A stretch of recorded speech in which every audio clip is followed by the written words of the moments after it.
So I think we should start this interstitial with an apology for missing the June 2nd episode. I refuse to apologize. It is becoming a tradition for us to just take a day off in the middle of the summer at some point. Yeah, it's never expected, and we never intend to. It just gets to a point where it's like, oh, we're busy doing something, or like this last one, the month of May just got away from us, and then the next thing we knew, it was June 2nd, and we also had family obligations on June 2nd, and like I said, May got away from us. Particularly the last week where it was just like brain-meltingly hot and humid. I didn't even realize May was almost over. I thought we had a full week before our next episode was due.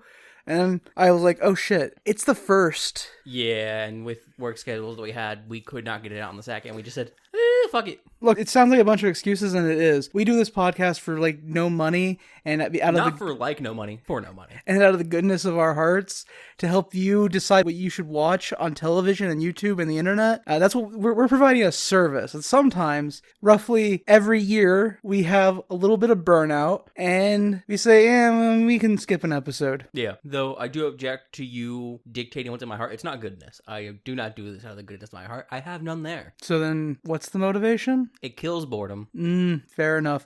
So this is an interstitial. You want to talk about Tears of the Kingdom? Because that's all I've been doing. That's a lie. I've been doing something else as well. Yeah, that's mostly what I've been doing as well. Apparently, I'm very far behind everybody else, like in my friend group. Oh, so am I. So far behind. But that's because I choose to actively avoid doing any quest thing ever in any video game. Oh, you're still way ahead of me, though. Oh, yeah, that's because, despite the fact that I'm not doing any quest things ever, I am exploring the world a lot, which gets me a bunch of shit. So, if you're not aware, Tears of the Kingdom is the sequel to Zelda Breath of the Wild, which was definitively the best game in the Zelda franchise, but not the best Zelda game. Yeah, I would say about that. Tears of the Kingdom is now the best game in the Zelda franchise, but still probably not the best Zelda game. Yeah, because objectivity and subjectivity, we've talked about that before. Yeah. Go listen to that interstitial. Objectively, I would say it is the best Zelda game. Subjectively, I gotta disagree, though. Tears of the Kingdom, been a lot of fun. I like the tri-layered map. In some ways, that really reminds me of A Link to the Past. Yeah, kind of. With, like, the time-separated map. But this is, you got a sky map, ground map, and the depths. Yeah. And they each have, like, their own unique stuff going on, and it's a lot of fun. Neat. Yeah. I do hate the fact that in the depths, everything's fucking pitch black. I hate the depths has little crocodile things that eat my lights. Oh, those are no problem. Oh yeah, they're super easy to kill. They just eat my lights. Yeah, I don't use seeds. I don't use bright bloom blossoms. What? I don't use bright bloom blossoms. Maybe that's why you're having problems with the depths being dark. Think about it. No, like that's my issue. Isn't that I can't see to play when it's dark or whatever, because I don't explore an area if there's not a light route activated. That's why I have so many light routes activated. I just am annoyed by the darkness. It's Do you just wander aimlessly till you find it? I fly directly to it. Every time. Direct line of path. Go. How? We're talking about how. How? How what? Is there a light route at each of the statues? Is that No. what? And how do you know where the light routes are? You can see them off in the distance. Can you? Yeah. I've been playing this game entirely wrong. They are a slight light off in the distance, and I just pick one and head towards it. Okay then. Well. And, no, for me, it's because that area just makes my brain go, oh, this is a map. Like, the gameplay experience of it is the same of opening up a map. And I hate that. I hate that that is part of the gameplay of it to me. Because I hate, and it's a thing that exists in Tears of the Kingdom and Breath of the Wild, and it exists in so many other games, I hate having to open up my map. I hate having to discover it. Oh, so like Assassin's Creed, Horizon. I hate it. And it's the first thing I will do in any game, so it's out of the fucking way. And the depths is just, here's an even more map. And the map also exists in your gameplay and your experience of the game. So I don't do the depths that often, because they just piss me off, because they are a thing. They are more of a thing I already dislike, basically. So for me, I like Tears of the Kingdom. I do. It's a great game. And I understand why so many people are like giving it 10s out of 10s. This is the best game of the year. And I solidly expect it to win Game of the Year. Yeah, probably. It's going to be the GOTY. For me, not so much. No. I can tell you exactly why. Yeah. It's the same reason why like I enjoy playing Minecraft with friends, but I hate Minecraft by myself. It's because the game has like, it has a whole bunch of things, but it doesn't focus you on anything. It doesn't have enough direct linear structure. There isn't like something pushing me in a direction, so I just... You can do all the main quest stuff, but with the way the world's built, it feels like you are wasting a lot of value of what you hate for the game, and a lot of the actual good value of the game that is still enjoyable, but it feels like you're wasting a lot of that value by directly doing all of the quests. Yeah, it's just weird because like I like open world games and I like games like I love The Witcher and I'm enjoying Cyberpunk right now. And like in some ways those games are also open world games. But those games also feel more lived in than Breath of the Wild does. Anytime I interact with an NPC, one, they're only ever like really in set locations. You might find one or two wandering. They are of no interest to talk to. They hardly ever affect things. Like, yeah, you talk to them. Sometimes you'll see red text pop up, but it means you don't have to pay attention to them. Sometimes I have a tiny quest associated like make this sign stand up or pick up these plushies in a certain amount of time. Yeah. And it makes them feel very unimportant. There's just something about both Breath of the Wild and Tears of the Kingdom where NPCs do not feel important, and the world feels vastly, vastly underpopulated. Hyrule feels so empty. It did in Breath of the Wild. It's so empty. The Witcher is an empty world. Like, Yeah. it's a lot of wilderness. But when you get to a town, It feels like a lived-in town. yeah. Or even when you're wandering the wilderness, sometimes you'll find some fucking people on carts or bandits or something. And in Cyberpunk, the city has so many people that sometimes my frame rate drops from like 80 to 20, and and it goes. Yeah, and it bothers me, and I realize that it's probably a thing that shouldn't bother me so much, but my brain just goes, feels fake. Which, I mean, it is. It's a made-up video game. It breaks immersion. Yeah. And like, I'm not one to be like, immersion is everything. No. If I was an immersion is everything kind of guy, D&D wouldn't be like the tabletop role-playing game I played the most in my life. But D&D wouldn't be the role-playing game I played the most if it was all about immersion. Because D&D is painfully unimmersive at times. Oh, yeah. I still love it. I still love storytelling with my friends, which is why I like D&D and VTM and all those other role-playing games. Because I like the act of campfire story building, but with a little bit of structure. Like, Yeah, no, I completely understand that. because campfire story building can be fun. Oh, yeah. Like, that's what the role-playing guild is.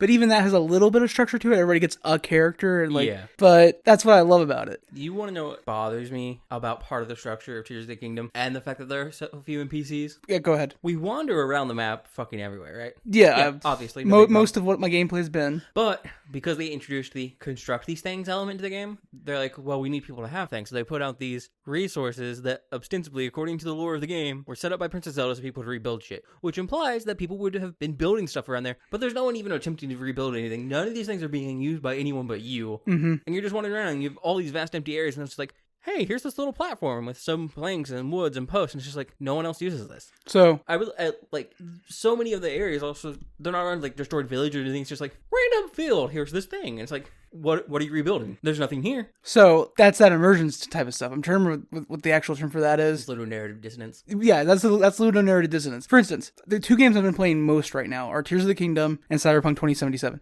Yeah. Cyberpunk is currently on sale on Epic for $30, and you get a 25% off discount as long as you have an Epic account. So it was $24 after tax. Mean you kind of need to have an Epic account to buy games on Epic. So I don't know if you would get the discount code. I assume you wouldn't get it if you just made it. Yeah, but if you already have an Epic account, you have the discount code. So it was $24 to buy Cyberpunk. I've been waiting to buy it on sale, and this is the cheapest it's been. Yeah. So I downloaded it. I've been playing it. Here's the difference. In Tears of the Kingdom, you have these little stations where there's like wood and pillars and wheels and stuff, ostensibly so people could rebuild. Yeah, people that don't exist there and seem to have no interest in using any of these materials. In Cyberpunk, you have these stations throughout the town, throughout the city of Night City, where you can go up to them and you just put objects that you no longer want in them, and it gives you money, right? Yeah. And like, this is ostensibly a way in game to take all the guns and shit you get from killing gangsters and turn that into cash. Yeah. But it's also like a flavorful thing in the world where people can, like, everyday citizens, and there are citizens around there. You see people walk up to them and interact with them when you're not, because Cyberpunk feels lived in. Which is good. I want to play in a game that feels lived in. Like, don't get me wrong, Tears of the Kingdom, great to fuck around in, fun mechanics. It is not a game I play for story, even the overarching story. Like, I've already done one of the big story things for people playing the game or know about the game. I already have all of the Dragon's Tears. Why? Because they were a collectible that I had to wander around the map for. So that's so a I big got thing. them out of my way. I'm enjoying Tears of the Kingdom. I'm enjoying playing it. But it really is a collectible fest. Yes. Everything about Tears of the Kingdom is like, oh, what do I want to do today? I'm going to go collect light blessings from shrines. I'm going to go finish unlocking all my towers so my map's finished. I'm going to go collect Korok seeds. Like, I'm going to go collect Dragon's Tears. I'm gonna go do light roots. Like, all of these... Shrines, the fucking gachapon for Zonai devices. All of these things are like, they make up a game that is fun and worth playing, but they're all individual, collectible-driven things, not story-driven. And like, I know that there's a cool story for Tears of the Kingdom. I'm kind of following along with it right now, but there's nothing making me like go from story point to story point. I don't even know, like, when I do start doing story stuff from story point to story point, if it's going to play out in order, because it did it in Breath of the Wild, and that drove me fucking insane. If you wanted to play in order, you have to do everything in the order that it slightly nudges you. So you have to go to the temples in the order it tells you. You have to be fucking lucky to pick up the Dragon Tears in the right order because they give you flashback memories of shit. Yeah, I hated that in Breath of the Wild. The memories were so out of sequence, and I get it from a canon standpoint. Yeah, no, like, it's Link remembering stuff at different points.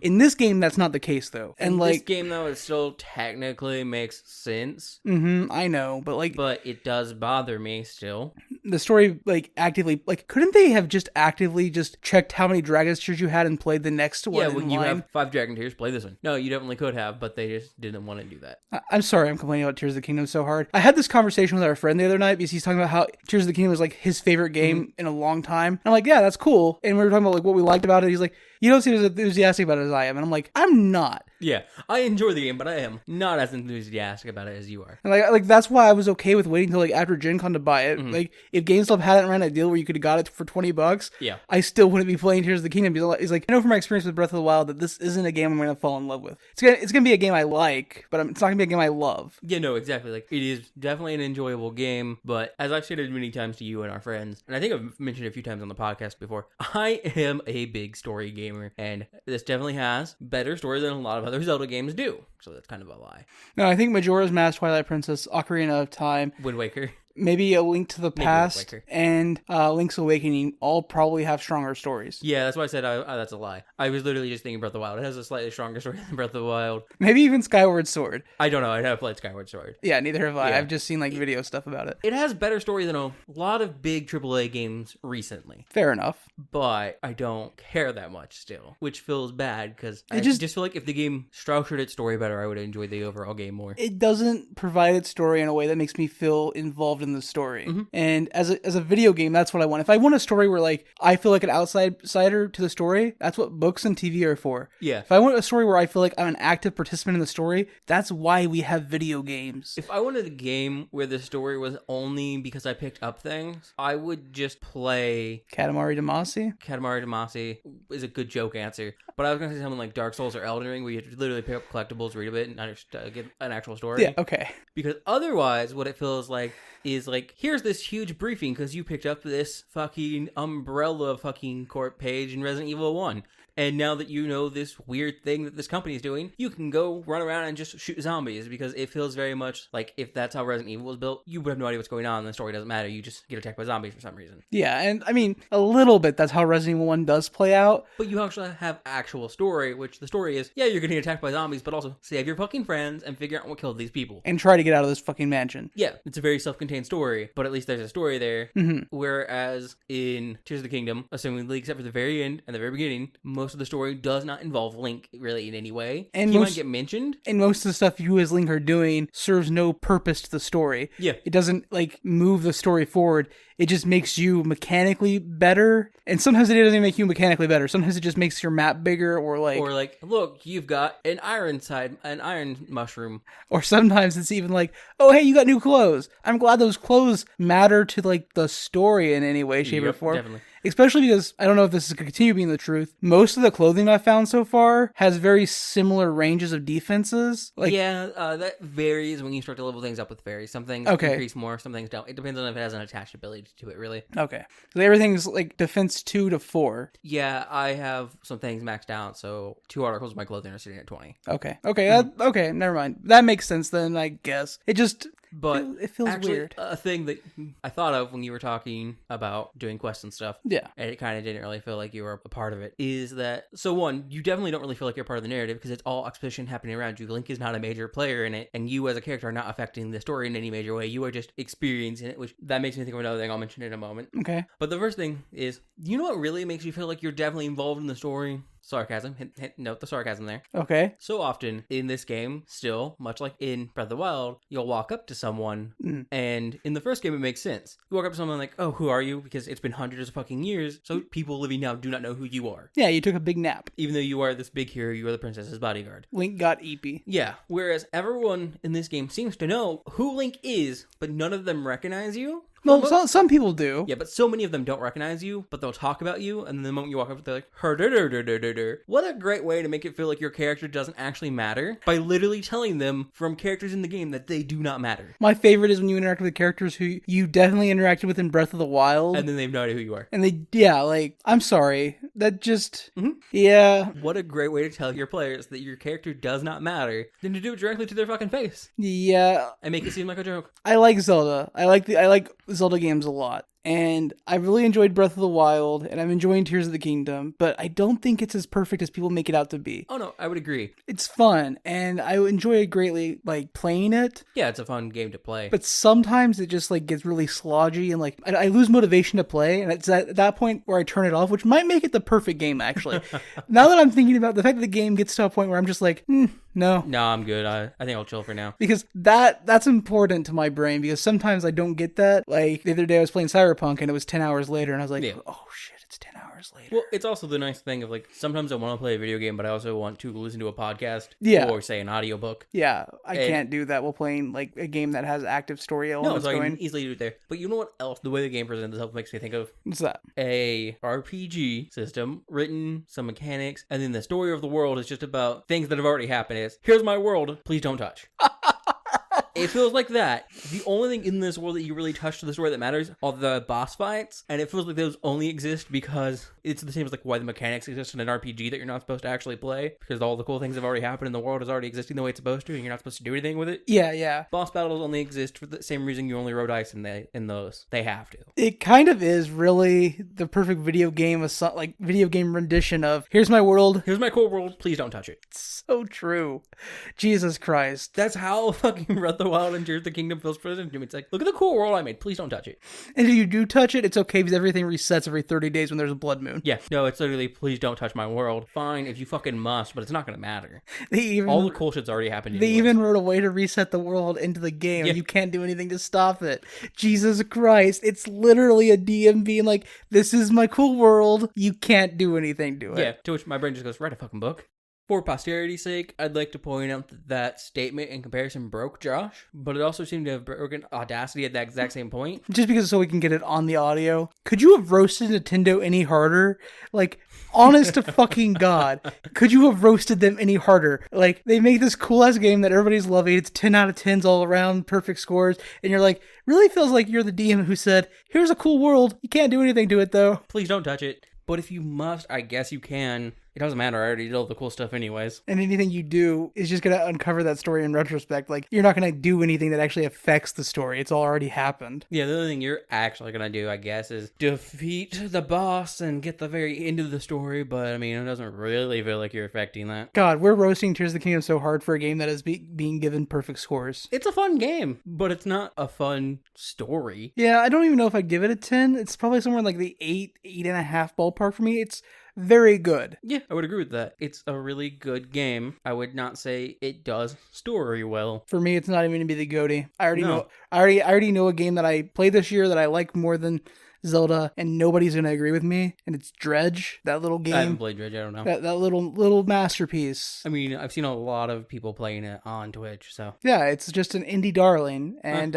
it deserves a 9 out of 10 easy. Understandable. That said, Cyberpunk has been my addiction the last few days. Mm-hmm. Cyberpunk is the first game in a really long time that made an NPC that I cared about, and then murdered them. Yeah. It made me feel real heartbreak for my murdered NPC, buddy. Sucks to be you. Maybe you shouldn't like the NPCs they make for you. They purposely designed a character for you to like and then killed them. Weird. Would you say they told a story about the character and you kind of felt like you got to interact with it? They did. They definitely did. Honestly, this is the first character since Rost, Aloy's father, in Horizon Zero Dawn that I cared about. And you only get to know him for like an hour before he dies. It'd be like if Outer Worlds killed Parvati after you like did half her story quests with her and then she just died because Parvati is the best companion in Outer Worlds. I know you haven't played that either. I'm pretty sure she existed in Racist Wizards books and is only used to make a love interest jealous. I have no idea what you're talking about. She's one of the two people that Ron/Harry goes with. I don't remember which one goes with which. To the Tri-Wizard Ball in book 4. Is that the name of the French girl? No, the French girl is Fleur Delacour. Pavarti's one of the other Gryffindors, or she's like Cho Chang's friend or some shit.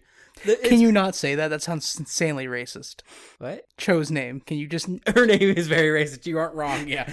Can we just... Her name is Cho, like... Okay, yes, Cho. I think... No, she's not one of Cho's friends, because Harry's trying to make Cho jealous. I don't fucking know. It's been forever since I've read those books, and I don't want to reread them. I get the urge to reread them, and they're like, yeah, but I'd have to buy them from somewhere. And no. Do we have all 7? I believe so. I don't think we have Hallows or half. We may not, but we have most of them. Yeah, and I want to read them. I'm not going to pay any money to read 6 or 7. Understandable. So I'm just not going to touch them. I've still never seen the 7th movie. Neither have I. No, the 8th movie. I saw the 7th movie in theaters, but I've seen neither of the Deathly Hallows movies, and I don't care. yeah. I haven't cared to ever see them. I have never gone out of my way to watch a Harry Potter movie after the 3rd one. I only went to see the 7th movie in theaters because my girlfriend at the time and some of her friends wanted to see it. And so we all went together. And honestly, I hadn't read the books in so long, and I forgot what happened in book 6. I only read it once. And I hadn't seen the 6th film, so I had no idea what was going on in movie 7. Yeah, it was a fun experience. I had popcorn and a drink. Those are good. And I mixed the little chocolate raisins in my popcorn, so they're kind of melty. That's a bad time. It's a great time. It's a bad time. But yeah. It gets melty and bad. You have any more you want to talk about Tears of the Kingdom? No, I was perfectly fine leaving that topic behind because I've made all the statements I can. I enjoy the game, but I also have some issues with the game. I feel like we have and I feel like I went too hard on them, and now I feel kind of bad. You should. You roasted Nintendo so hard. But so accurately. It's not wrong. It's just so accurate. It's just rude. It's not wrong, just rude. Like most of the times when I'm rude, I'm not attempting to be rude. I am attempting to describe something with pinpoint clarity and accuracy, and I do it. It just ends up being rude because apparently nailing something to a T, to way too close of a T, can be startlingly rude. Yeah, especially when you're not saying good things of the thing you're comparing. Like, anyways. But I'm not wrong. My comparisons are accurate, like 100%. Anyway. They're just mean-spirited, I guess. Never on purpose. So other than Tears of the Kingdom, anything else with you? I mean, arguably... I know we've both been vaguely watching Doctor Who. Yeah, if you want to talk about Doctor Who. That's kind of it. Okay, so let's talk about Doctor Who. I also finished listening to all of the Dresden Files. Let's talk about Dresden Files first. Oh yeah, let's do that. Dresden Files. How's the Dresden Files? How'd you enjoy those? Jim Butcher, good author, not a racist wizard writer. Man, now I just don't want to talk about it because you sounded way too happy about it. And I feel like if I'm like accurate but rude again, it'll upset you. It won't. I know you don't love them as much as I did. They're good books. They are definitely good books. I have big problems with the magic system. It's a good magic system, but my brain goes, anyone who thinks about this magic system, especially people using the magic system who feel overly arrogant, but also understand the magic system to the degree that I understand it, because they've explained it to that degree, should be able to abuse and break their magic system so easy, and they're all just like, nope. Literally, the only thing holding back anyone in this series is ingrained belief. Yeah. But they've overturned other ingrained beliefs. They just refuse to get rid of the one that is a power limiter for them. Yeah. Feels bad, man. Eventually, Dresden will overcome that, and he'll be the first Super Saiyan. No, he won't. No. See, you can't really upset me with hate for Dresden Files, because Dresden Files are filler. The entire books are something to listen to or read while you're not listening to or reading other books you'd rather be listening to or reading. Like the 4th book in the Gentleman Bastard sequence. Yeah. Or the 3rd book in the King Killer Chronicles. You know, these things that don't exist yet. Or any more of the Stormlight archive, because I don't have them to read or listen to, and I need to get on that. Yeah, but it's like that. Like, I don't feel bad if you don't like the Dresden Files. Like, I understand it, especially... No, I think they're enjoyable. I just, like I said, my big problem is the magic system, and the fact that nobody's abusing the magic system correctly. Well, that you was like a general you, yeah. Because especially if you stop after, like, book 2 or 3, I'll be like, oh yeah, no, 100%. Especially if you stop after book 4, I think it was. That's fair. I think book 1 and 2, like, really, like, test your will. Like, are you willing to dive into this series and give it an honest chance? Because those first 2 books, they're good stories. But Dresden being the point character... Yeah, Dresden's a feel-bad moment most of the time. Dresden.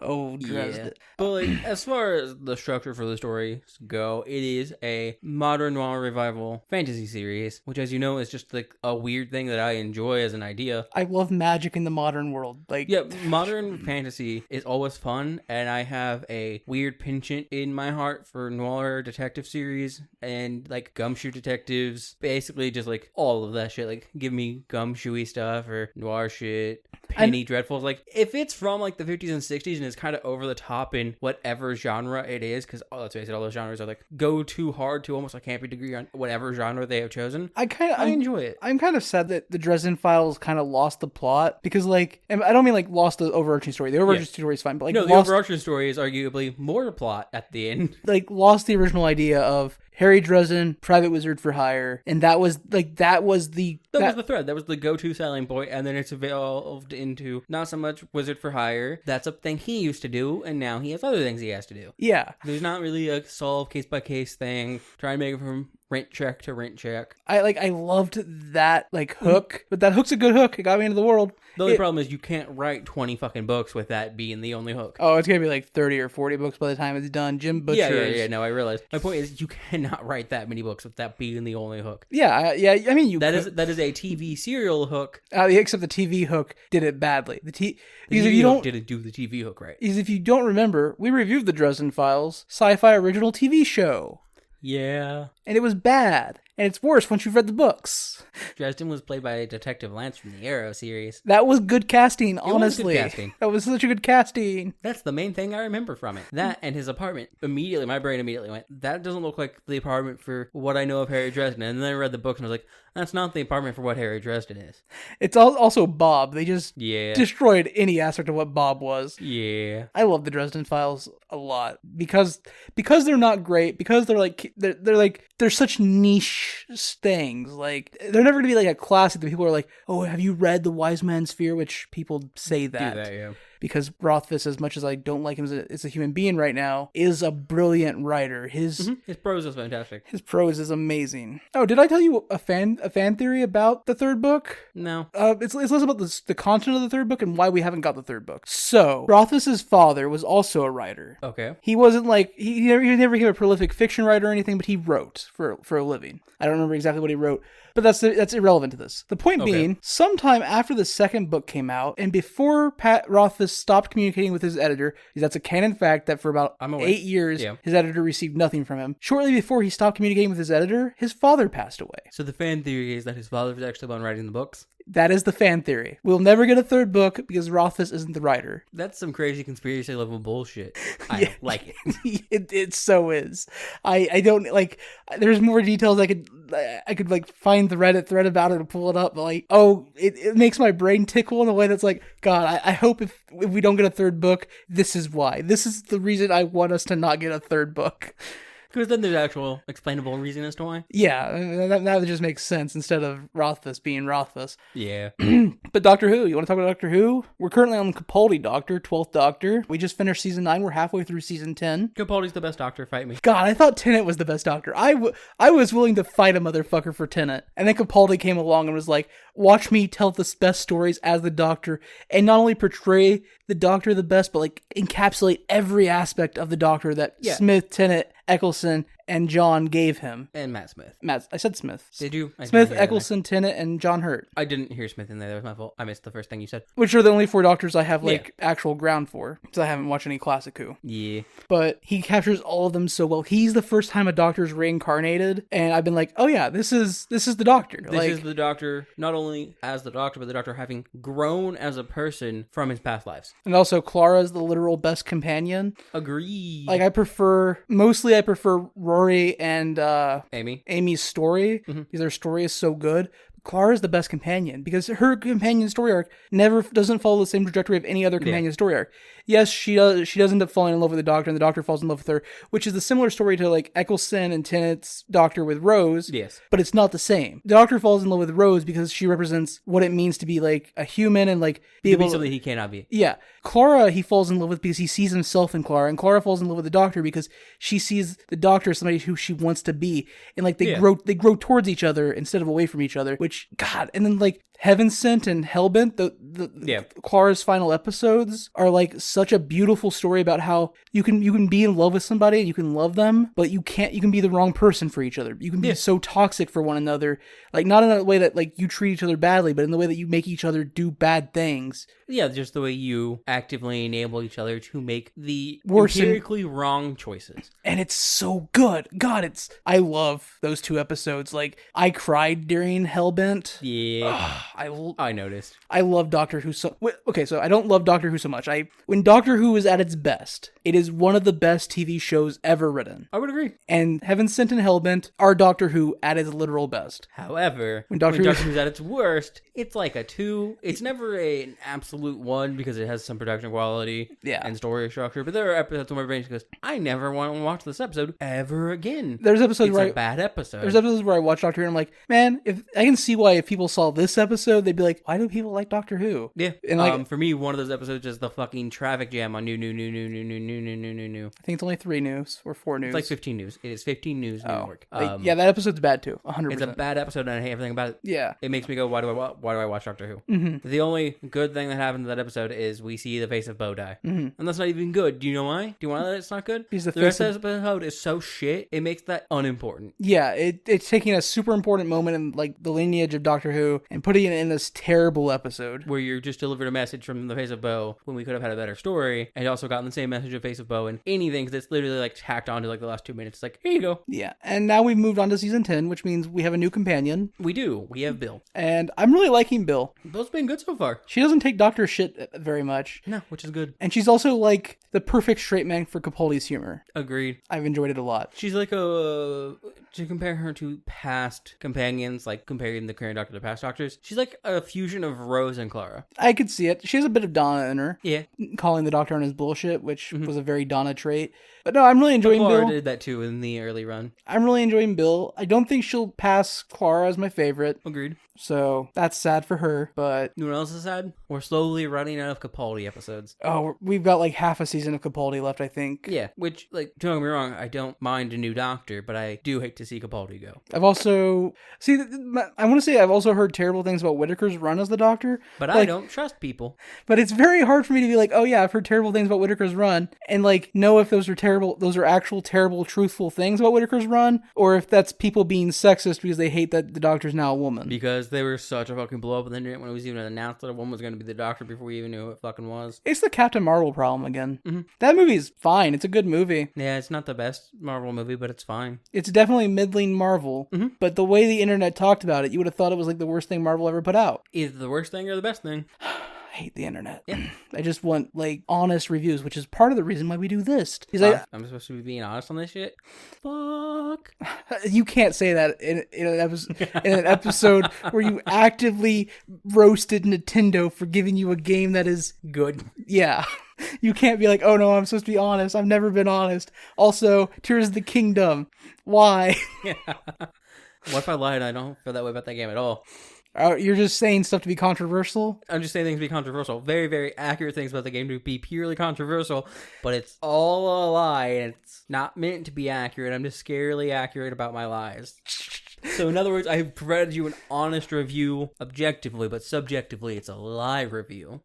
Okay, well, fuck you. Not how that works. No, literally, it would still just be doing the honest review you want anyways, because by honest review, you mean an objective review. Well, not even objective. Sometimes subjectivity matters. Yeah, but like a subjective review, but with enough objectivity in there that because it's aware of the things of being like, hey, I didn't like this, but this is why I didn't like it. Because my review of Heaven Sent and Hellbent is a very emotional review of those episodes, and emotion is by definition a subjective thing. Yeah, but if we had actually reviewed those episodes, we would be talking about the beats, the fact that before Heaven Sent starts, Clara dies in the episode before that. Yeah, and by the end of the 2-parter, she's alive again, and that is kind of anticlimactic. And sorry for the plot spoilers for a 7-year-old, 8-year-old episodes. Yeah. That's anticlimactic, and it does ruin a lot of Clara's story because her dying there was because she fully embodied what the Doctor was. Because it was very, very important. And it was her doing what the Doctor would do, which means being willing to sacrifice herself without telling anybody. It was very Doctor-esque, and it made sense for her to die, and then the fact that she comes back to life. Which is also very Doctor-esque. Fair enough. So if we're looking at her story as a parody of her becoming more like the Doctor, it does apply. However, it is anticlimactic to her personal story because she is indeed a human. Yeah. So it depends on how we're choosing to look at the story, but even talking about that two options as an aspect is more objective. And you can also just be like, but also it was a fucking great moment. Her death was a very heartfelt moment, and then her coming back in Hellbent, the stories, the writing is very well done, and despite the fact that it defeats the storytelling of her dying as a human, it is still a very satisfying ending. Agreed. Also, they finally wrote me out. Yeah. Yeah, you were way too heavily involved. It was weird, man. Okay, no, so me is what a Schilder called. I'm not going to even explain it. Me is the name of a Doctor Who character, because Doctor Who is dumb sometimes. There's Doctor Who, and there's me, and those are both characters in the story. No, his name's not Doctor Who. He's just the Doctor. Yeah. But, Doctor Who is what people say. I'm aware. Yeah. But don't get confused by that. Doctor Who is dumb sometimes, but in the best way. Me is a functional immortal who has forgotten her own name, and so just calls herself me. That's the long and short of it. Well, she hasn't forgotten her name. She had a... She no longer considers herself the same person as that person. And she technically did forget the name. She only knows the name because it's in her journals. Yeah, still remembers it because she's aware of the fact because she reads the journals. She has forgotten the original life that the name applied to, but she's aware of the fact that it is her name, though she has not forgotten her name. She has just forgotten any emotional connection to her name. Yeah. But yeah, so them writing me out was very, very good. Yeah. It's not even that she's Macy a bad... Williams is fine, but her character was rushed. Her character was pushed too hard and not allowed room to breathe correctly for the Her importance that they character tried to give feels her. very coarse, very rough. It literally feels like they kind of just shoved her character into the story. Yeah. They rushed the implementation of the character. Too many episodes like where she's centered as a character too. And Especially like back to back or so close to each other. And like it's not just that she's centered as a character too often, it's that her character changes so much between appearances. Because it makes sense for that, but it doesn't make sense for a character to change so much when we, the viewer, are seeing her so often. It makes sense within the context of the story, not from the context of the viewer. Yeah. Yeah. It's all about implementation. Man, I wish I could just tell people to go watch Heaven Sent and Hellbent and that they would get the emotional But they wouldn't. resonance that I got from those. Because it is Doctor Who at peak Doctor Who. Yes. I still think one of the best episodes for Doctor Who at Doctor Who is the episode with the Ood and the asteroid. Yeah, that one's great. I think to get the emotional catharsis of Heaven Sent and Hellbent, you'd have to watch all of Capaldi's run up until that point. I would agree. And maybe a little more. Does Clara appear before Capaldi? I don't. Is Matt Smith still the Doctor when Clara first appears? I don't believe so. If so, it's only like 1 or 2 episodes. I'm not Googling right now. If you were, I'd prefer you didn't say it so I don't have to edit out your sound waves later. She appears when Matt Smith is still Doctor. Because her first episode is Asylum of the Daleks, which is Series 7, which features Amy and Rory and the Doctor being kidnapped by the Daleks. Yeah, like I said, if she does, it's only like 1 or 2 episodes. Because I know she shows up a few times before she actually becomes a companion. Yeah. But as a companion, I think it's really only with Capaldi. And I don't think she has a lot of appearances with Matt Smith, if she had any. Which, as you just said, she has at least 1. It's saying on the Wikipedia that she was a companion for the 11th Doctor, which would have been after Rory and Amy settled down and had a child. I don't remember much of like Ron Matt Smith. Oh yeah, because she had an active crush on the Doctor early on, and there was this jealousy aspect of her being jealous of the Doctor picking Amy over her because there's a whole thing. I'm remembering that now. Yeah, I still think you only really need to watch the Capaldi bits. Probably. Although getting the complete Impossible Girl story probably lends itself to knowing Clara better and caring about her arc better. Yeah, maybe. So I think we're pretty much done with this. We are! Interstitial. Again, apologies for not having an episode on the 2nd. We take an episode off every year. Like I said at the beginning, I refuse to apologize. I know you do. Mental health is important. Yeah. And also, sometimes, you just be busy and forgetful. Anyways, if you want to reach I'm out... busy, he's forgetful. Those are true things. I don't know how busy you are, though. Shh. I am forgetful, though. If you want to reach out to us, though, and contact us, let us know your opinion on any of the things we talked about, including Tears of the Kingdom, which I know, listeners, you have opinions about that game. And you all agree with me, because that is the only correct opinion. And they probably differ heavily from his opinions. You could do that by emailing us at copilotsreview@gmail.com. Or you can find us on Twitter, the disgusting hellscape app that is, with the name at Copilots Review. Which is also our handle on the other one. Mastodon? Not Mastodon. We haven't created a Mastodon because that's more... The B one. The B. Hive. Is that it? Yeah, it's Hive. Okay. And we have no Blue Sky because we're not popular enough to be invited on Blue Sky. If you have Blue Sky invitations and want to send one to us, we will take it. Blue Sky seems like less of a hellscape than Twitter, but functionally Twitter. Yeah, it seems like Twitter, but rewound 10 years ago. It's because it's made by the same people that made Twitter. I'm aware. And honestly, that's just the best. Just sell your company, but not the copyright to... Mm-hmm. Also, what is there to copyright? Twitter is just the most basic... Yeah, it's just a post and repost thing. Yeah. Anyways, you can also find us at copilotsreview.simplecast.com, which has links to our Twitter, our YouTube, our Patreon, our Discord, all of those things, and all the other ways to reach out to us. But we want to thank you for hanging out with us in the cockpit, and we'll see you on the next flight.